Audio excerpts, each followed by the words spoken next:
This is Kelly from Watch the Obsession. Thanks for taking time to watch this video. Please click like and subscribe and hit the bell for future notifications.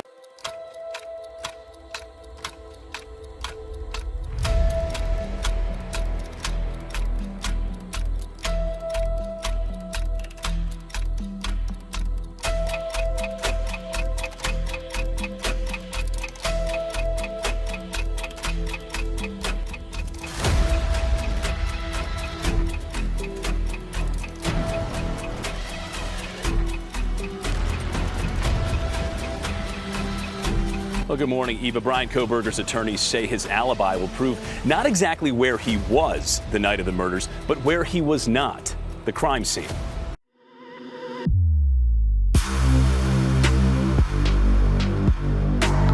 About, they may have an alibi, we think they may have. No, today they file an actual alibi. I'm going to be bold and say this video is going to give you much more detail about where Bryan Kohberger was the late night hours of November 12th, going to the early morning hours of November 13th, 2022, than the defense has put forth in the court documents for sure. We're going to follow Mr. Kohberger to some places I don't think any of y'all have gone before. Just wait. So let's talk about what we know and the big questions that still remain, including, is his so-called alibi even possible? Bryan Kohberger's defense team, in a court document dated August 2nd, 2023, put forth the most explicit alibi that has been given for Bryan Kohberger. And don't hold on to your hat or anything. It is not too overwhelming. The document says Mr. Kohberger had a long habit of going for drives alone. Often he would go for drives at night. He did so on late November 12th and into November 13th, 2022. Mr. Kohberger is not claiming to be at a specific location at a specific time. At this time, there is not a specific witness to say precisely where Mr. Kohberger was at each moment of the hours between late night November 12th, 2022 and early morning November 13th, 2022. He was out driving during the late night and early morning hours of November 12th to 13th, 2022. Towards the end of the document, the defense sums up his alibi, saying Mr. Kohberger was out driving alone. Corroborating evidence may come from cross-examination of state's witness. Corroborating evidence may come from presentation of defense experts. So let's take a look at this idea that the defense puts forth that Bryan Kohberger had a habit of driving around aimlessly in the middle of the night, but he was not at 1122 King Road. Let's take a look at that compared with what the cell phone evidence tells us. And the cell phone evidence, just the cell phone evidence that we know right now in this case, is very, very revealing. So let's take a look at the cell phone movements before and after the tragedy. At 2:42, the defendant's phone pings at 1630 Northeast Valley Road, apartment G2, and Pullman, Washington. That's his home, of course. And then for about 5 minutes, the movement of the cell phone is consistent with Kohberger leaving his apartment in Pullman, heading towards Moscow. However, we know that his phone stops connecting to any cellular resources at 2:48 a.m. After that time, Kohberger's phone does not report to the network again until approximately 4:48 a.m. Bryan Kohberger's number does not report to the network again until approximately 4:48 a.m., at which time it utilized cellular resources that provide coverage to ID State Highway 95 south of Moscow, ID near Blaine, Idaho, which is north of Genesee, he notes.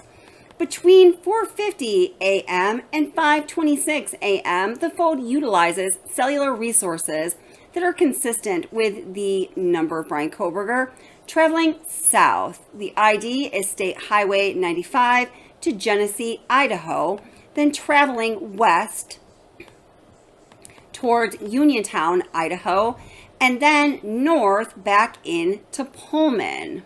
So guys, that right there is in part how, well, it is how they determined the convoluted route that Bryan Kohberger allegedly took home from Moscow, Idaho to Pullman, Washington. It should also be noted that this route home from Moscow to Pullman that took about 45 minutes would typically take 10 to 15 minutes if you took the most direct transit route available. So obviously there was a reason for Bryan Kohberger, allegedly, to take this long route home rather than the far more direct way that would take at least half an hour less time to travel. At approximately 5:30 a.m., Bryan Kohberger's number is utilizing resources that provide coverage to Pullman, Washington, and consistent with the phone traveling back to Kohberger's residence. And then it says, Kohberger's number movements are consistent with the movements of the white Elantra that is observed traveling north on Stadium Drive at approximately 5:27 a.m. And of course, that observation was made by security camera footage. So now we can pause and ask the question, why did Bryan Kohberger take that route back from Moscow to Pullman, the route that would have taken 45 to 50 minutes rather than the more direct 10-minute route, unless he was just out, enjoying his habitual joyride in the middle of the night? Well, what we learn about the movement of Bryan Kohberger's cell phone during the day of November 13th, 2022, after the tragedies occurred, might give us some indication. So cellular records show that Bryan Kohberger's phone was traveling from Pullman, Washington to Lewiston, Idaho via U.S. Highway I-95. At approximately 12:36 p.m., his phone number utilized cellular resources that would provide coverage to Kate's Cup of Joe Coffee, located at 810 Port Drive in Clarkston, Washington. Surveillance footage from the U.S. Chef's store located nearby that location, the coffee shop, show the white Elantra, consistent with suspect vehicle number 1, drive past Kate's Cup of Joe at a time consistent with cellular data from Bryan Kohberger's phone number. At approximately 12:46 p.m., the 8458 phone then utilized cellular data in the area of Albertson's grocery store at 400 Bridge Street in Clarkston, Washington. And again, surveillance footage identified a car consistent with the white Elantra. And additionally, interior surveillance at that grocery store showed Bryan Kohberger walk through the store, purchase unknown items at the checkout, and leave at approximately 1:04 p.m. And then there is a map that depicts Kohberger's possible path of travel right here and in the probable cause affidavit. So now, my friends, when you break that down, they are putting Bryan Kohberger's cell phone pinging in a certain location with video camera surveillance footage of a car consistent with his white Elantra and the man himself, Bryan Kohberger, on that interior security camera footage of the grocery store. So now we have the phone, the car, and the man all together. Just in regards to the specific set of facts we are talking about, I think that's what we call a boom, right? Boom. Additional analysis of records for the 8458 phone indicated that between approximately 5:32 p.m. and 5:36 p.m., Kohberger's phone utilized cellular resources that provided coverage to Johnson, Idaho. His number then stops reporting to the network at approximately 5:36 p.m.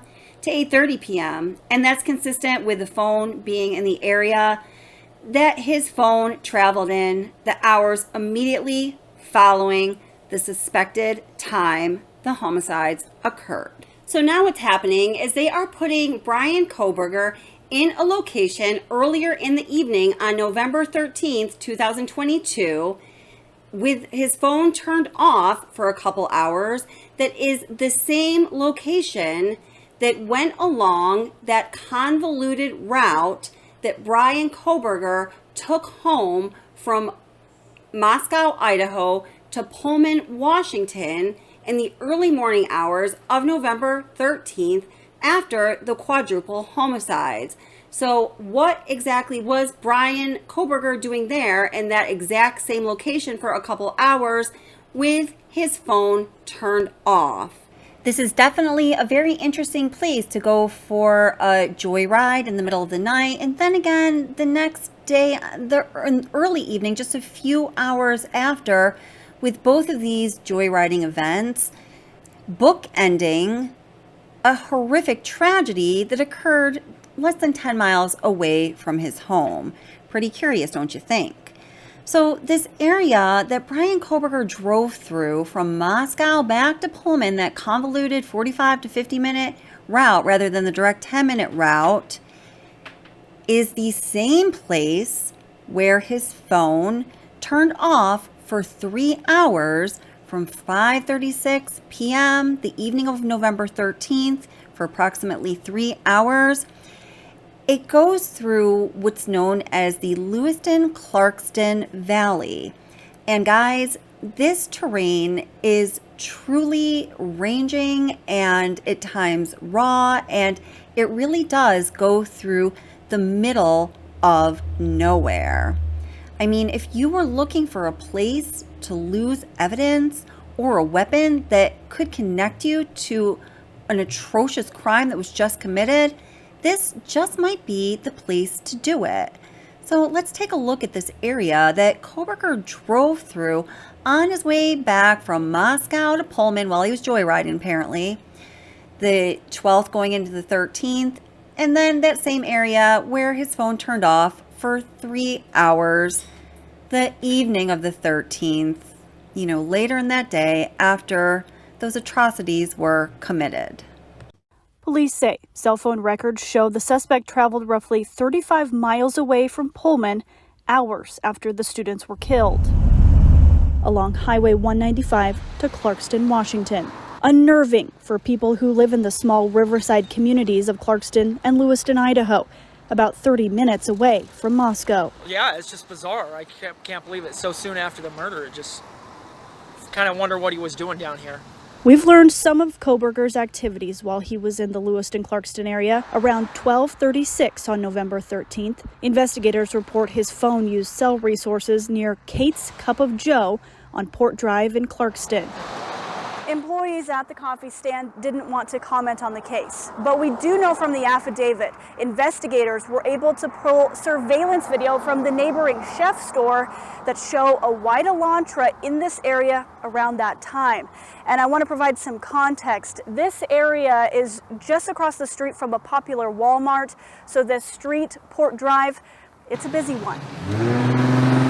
About 10 minutes later, 12:46, the phone pinged a couple blocks away near Albertsons on Bridge Street. The affidavit says security video shows the suspect getting out of the white Elantra, walking inside the store, and making an unknown purchase. He left 4 minutes after 1 p.m. Who knows what else he was up to? They might put this whole thing together and there might be all kinds of other stuff he's accused of on the way. That same phone pinged near Johnson, Idaho just after 5:30 that evening.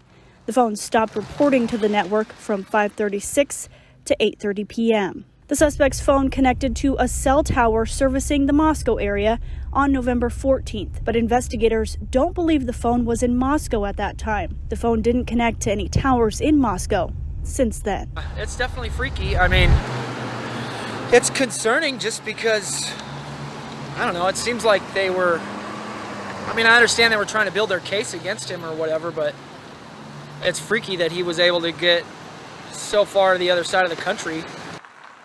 To give y'all a really good idea of what it would be like traveling along the roads that were traveled by the suspect from Moscow to Pullman, this person from the channel, The Grass-Fed Homestead, has this video road trip to north central Idaho, Moscow, and Lewiston. So this is half the trip from Moscow to Pullman via the convoluted route that Bryan Kohberger allegedly took from Moscow back to Pullman after the tragedies occurred. So you're going to get an idea of what these roads are like. A link to this video and this channel are in the description. And thank you so much, The Grass-Fed Homestead. Idaho side of the border is Moscow, Idaho, home of the University of Idaho. So it's a big college town. Just on the Washington side of the border is Pullman, Washington, home of Washington State University, another big college town. That also happens to be where Willow is getting her veterinarian care. I'm hoping to get some good shots of town, but it's so foggy, I'm not sure how it's gonna come out. So I may have to cut to some B-roll. The B-roll footage is footage I filmed about 4 years ago when I was passing through here with little buddy when he was probably about 4 at the time.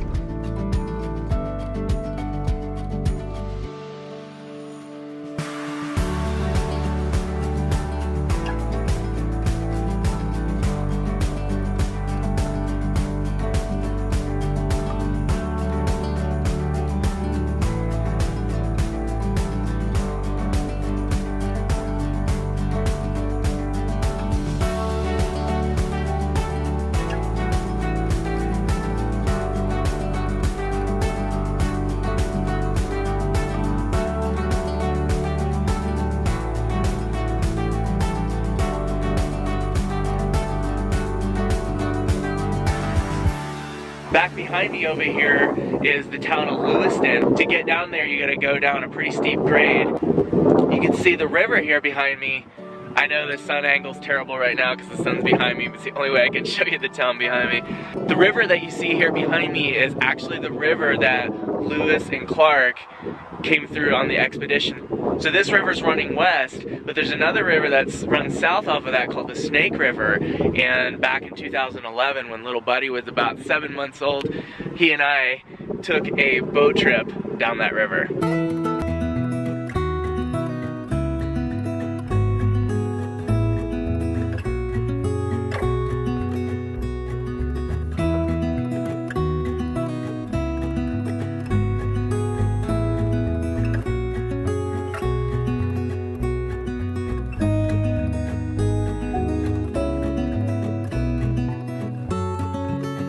The big industry here in Lewiston, other than the shipping, which I hear the shipping is actually dying off. There's not as many boats coming in here for the inland seaport. But the big industry is the big paper mill right here. So it's the big building with the smokestacks and all the smoke going everywhere. It's the driving economy for this city. However, it's probably a very limiting factor for the city as well because it emits such a horrible, horrible stench. I have my heat turned off now, so I'm not sucking in the outside air, so I'm not smelling it quite yet. But last time I was in Lewiston, wow, dirty gym socks, and that's all from the paper mill. So I'm betting that keeps a lot of people away, and a lot of people that are thinking about moving to this area, they just keep on going when they smell the fragrance of this town. And regarding the weather changes between the areas I've been in, we started, it was at 29 degrees. When I got just south of Moscow, it was 20 degrees. And now down here at a much lower elevation in the Lewiston area, the temperature is now up to 33 degrees, which again for our European viewers would be just over 0 degrees Celsius.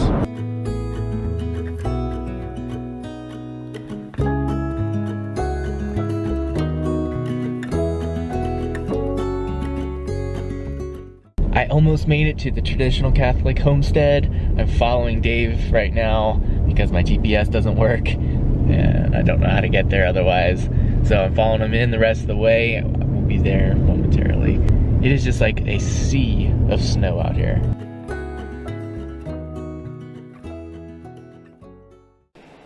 Like usual with this case, more questions than answers. You know, the questions are, why did Kohberger take that longer, convoluted ride home when he could have taken a straight shot from Moscow to Pullman?